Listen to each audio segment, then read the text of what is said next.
In an attempt to implement a criminal plan under the so-called coalition of the willing, responsibility for the lives of United Kingdom personnel will lie entirely with London. Our position remains unchanged and well known. Any foreign military contingent deployed in Ukraine will be considered a legitimate target for the armed forces of the Russian Federation. The British component will not be an exception.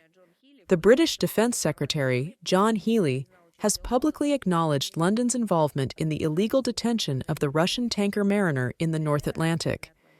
He stated that, at Washington's request, the United Kingdom provided large-scale assistance to this operation, including the transfer of aerial reconnaissance data and logistical support involving a British naval supply vessel. In the context of this incident, London began examining the possibility of using the 2018 National Sanctions Act and the National Anti-Money Laundering Act as a legal basis for employing the British Armed Forces to detain vessels on the high seas, vessels which, according to London's interpretation, allegedly bypass unilateral and unlawful restrictions imposed by Western states themselves. We will regard the implementation of such aggressive intentions as a direct violation of the 1982 United Nations Convention on the Law of the Sea, for which the British themselves, as we recall, bear responsibility. On January 11th, the same John Healey, under the pretext of countering alleged Russian aggression, announced that the United Kingdom is developing new high-precision ballistic missiles known as Nightfall, with a range exceeding 500 kilometers and resistance to electronic warfare interference. In this regard, we note that the possible use of such missile systems, or any other missile weapons, by the Kiev regime against targets deep inside Russian territory would only bring closer the moment when London is officially declared a direct party to the conflict, with all the corresponding countermeasures that this entails. Our country, as the largest Arctic state, is closely monitoring developments around Greenland. We believe that any disputes concerning this autonomous, self-governing territory should be resolved through negotiations in accordance with international law, taking into account the interests of its population. The current tension surrounding Denmark's northern autonomy vividly demonstrates the incompetence of the so-called rules-based world order constructed by the West. Even to the naked eye, it is obvious how vulnerable Copenhagen's long-standing policy line is to unconditional subordination to its senior ally, the United States. We fully share the position of the People's Republic of China regarding the inadmissibility of referring to alleged Russian or Chinese activities around Greenland as a pretext for the current escalation. Before accusing others, NATO officials and European bureaucrats should first recognize their own responsibility for the rapid and profound erosion of international law within the global security architecture. The presence of the North Atlantic Alliance is clearly a destabilizing factor in the military and political situation in the region. By pursuing the path of Arctic militarization, European capitals should understand that attempts to escalate tensions in high latitudes and threaten the security of a full-fledged Arctic power, Russia, will inevitably lead to the most serious consequences. Speaker 3. President Trump, citing security concerns related to China and Russia, has stated his intention to establish control over Greenland, viewing it as a strategic resource of the United States. How does the Russian Foreign Ministry assess Washington's claims to this territory? Speaker 1.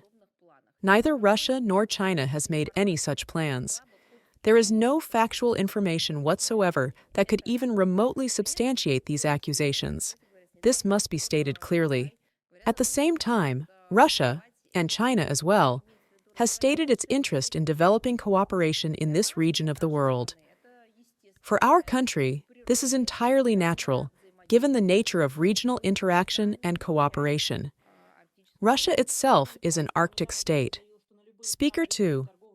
Donald Trump has also recently announced the imposition of 25% tariffs on countries trading with Iran and has spoken of strong options, including military measures.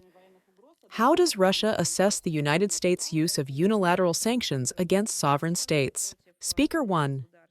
Russia does not recognize unilateral and illegitimate sanctions against sovereign states, as it considers them a gross violation of international law. We have repeatedly stated this position and continue to adhere to it.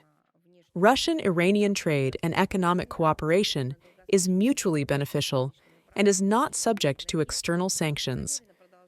Russia and Iran are committed to long-term cooperation across multiple sectors, including energy, and intend to continue developing trade relations with all interested states, guided by national interests rather than threats or intimidation from third parties.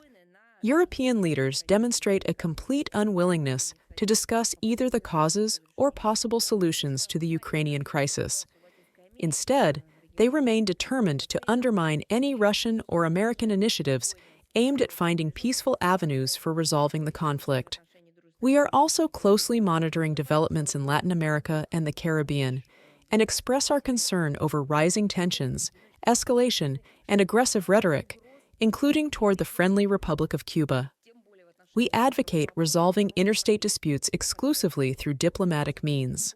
The language of blackmail and threats is unacceptable, especially toward the Island of Freedom, its people, and its government, which for decades has endured the burden of illegitimate and illegal sanctions historically known as the blockade.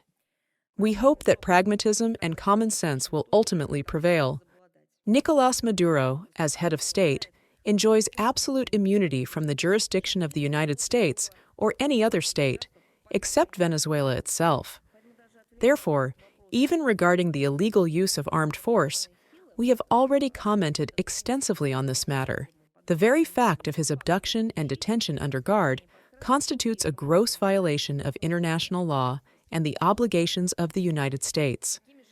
Any court decision that ignores international law and refuses to order his release, if one can even use the term arrest rather than kidnapping, cannot be considered legitimate.